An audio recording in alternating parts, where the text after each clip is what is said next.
Nigerian politicians must be the luckiest set of individuals in the world. Nigerian politicians must be so lucky that they have the kind of docile and such kind of obedient set of individuals in Nigeria that do not question the government, that do not ask for accountability, that do not care if the government is performing or not, provided they wake up the next day. In fact, Nigerians are living on the survival mode of life. I mean, the bestial level of life that people survive, and those who survive better than others are happy that they are surviving better than others. Welcome to the Diary of a Broken Man, where we dissect political, economic, and social issues concerning Nigeria and Africa as a whole. As usual, remember to do me the favor of touching the subscribe button, like, share, and leave us a comment. Now, the Nigerian politicians are that lucky because Nigerians are probably lacking in logic of understanding, and I think critical thinking should be made compulsory in Nigerian schools, and the logic, because the level of reasoning of Nigerians, the level of critical thinking is perhaps the worst I have seen traveling the world. I mean, how do you understand, or how do you place it side by side that the most populous black nation on earth have these kind of individuals who do not reason, who just flow by the day? Once they wake up, it's okay. Once they survive it, it's okay. I mean, how do you explain to somebody that somebody who bought something for 100 naira and a new government comes and they skyrockets the same thing to 1,000 naira and he's not complaining? He just moves on. I mean, we have become so used to moving on that nobody questions anything again. And so I make bold to say that Nigerian politicians are the luckiest in the world. Because why not? If you have such kind of a populace that leaves you with no accountability, no questions, you do whatever you like, however you like it, and that is why they turn gods, and they cannot take questions from probably journalists. The other day we saw the Minister of Works at Arise TV, and the journalist asked him a simple question. You are constructing a 15 trillion naira coastal highway. Give us the cost breakdown. These are taxpayers' money you are using to build this, not your personal money, for Christ's sake. And he couldn't answer it. He flared up. What did he respond to? He told him that he was too small for him to answer to. I mean, the level of sea finish between Nigerians and their politicians is baffling. And so I think these politicians must be thanking God every day for the kind of individuals, docile, obedient, and somehow irresponsible citizens they have. Because if we are alive to our duty as citizens of Nigeria, these politicians probably wouldn't be getting away with 1% of what they do. I mean, these people travel around the world, these politicians. Can you imagine a finance minister? I mean, finance minister, not the president, and finance, who manages the finance of Nigeria, and he becomes sick, and he is flown away from Nigeria because there is no hospital to treat him in the most populous black nation in the world. No hospital to treat him, so he has to be flown to the UK. The other day, the former president of Nigeria had to die in the United Kingdom. Somebody said that these people rule Nigeria like chickens, and they go only to be brought back as cargoes to Nigeria. You see, a whole president of Nigeria for 8 good years, Muhammad Buhari, for 8 good years, and you could not build a standard hospital. If these people in leadership have to go to Europe and America and the United Kingdom for treatment, what about the ordinary Nigerian? Where do they go for their own treatment? Where would they get their own treatment?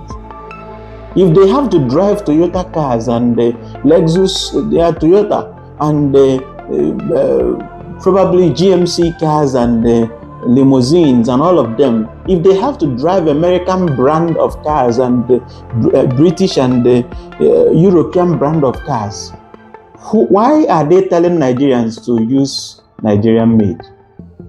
That's to tell you the level of sea finish, the level of contempt they have for Nigerians. They must be so lucky. That is why these same people who put Nigerians in a mess come back during elections to share Indomie and rice and 2,000 naira, 5,000 naira, and people are running to them. For more 4 years again, they suffer. 2027 is around the corner. In Anambra, November, they will, next month, Anambrarians will go and choose somebody who has put them, who couldn't do a single road, a single good road for 4 good years. They will go and vote him. Somebody who couldn't manage insecurity in his state, they will vote him again. Because Nigerians are the most docile set of individuals. Why would they question their politicians when they survive? Because we are living on the animal level of survival. Who will question the politicians? Another tax law has been put in place to start in January to tax the living daylight out of Nigerians. The same Nigerians that the government could not provide water for, could not provide hospitals for, could not provide simple basic amenities for. No schools. The schools are on strike now. The lecturers are on strike because the third fund that collects 3% out of the companies for funding education cannot pay the lecturers well.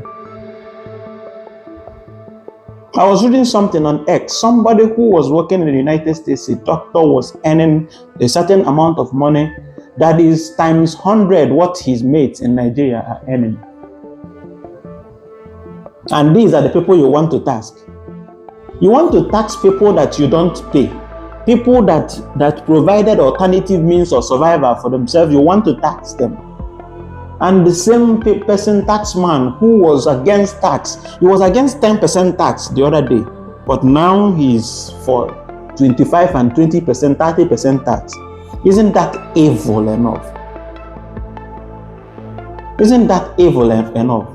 And then let's not talk about the some Nigerian youths who collect gigs to come and defend this bad governance, this evil and wicked governance, especially of this APC pandemic that has taken Nigeria to custody. Now, what is reigning is switching parties. Everybody is running to APC, and you ask yourself, what are they running to and what are they running from? These politicians. And then they introduce distractions. I've told people, this guy called Very Dark Man, he started very well, speaking for companies that are faking products and this, but now he has become a distraction. He deviated completely from, which means he has been compromised.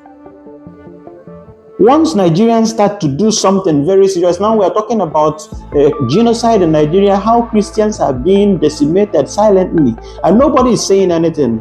The silent Islamization of Nigeria, the silent introduction of Sharia laws, the silent, so many things are going on in the country. The tax is coming, the election is coming, and the hearing for the electoral reform that is happening every year, and still Mahmoud was able to take billions and trillions of naira and could not run an election, could not conduct a free, credible, and fair election, and he is not in jail. And that same electoral reform is going on. Nigerians don't even know about it. I ask myself again, what kind of nation are we? I think the Nigerian politicians are so lucky. They are so lucky. Because once Nigerians make noise, they bring distraction. They bring Very Dark Man to start talking about B-Lord and the Chinese phones.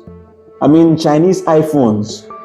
From XR to iPhone 17. This is what we are debating in Nigeria, and people are setting ring lights and cameras to discuss in Nigeria in a big 2025. We are in a mess. This remains the diary of a broken man. Join me in this discussion. Do you think we are on the pedestal that will take us to success as a nation, to changes and to glory as a nation, or are we heading for ruins? Because these same politicians that have kept us in this place are still in power. and probably have caused distractions that will make us lose our focus to asking questions as a nation. Do you think we will recover from this? What do you think we should do as a nation? Join me in this discussion. Remember, your comment is necessary in the comment sections. Join me and remember to share that video. Subscribe as usual, and I'll see you on the next one. Cheers.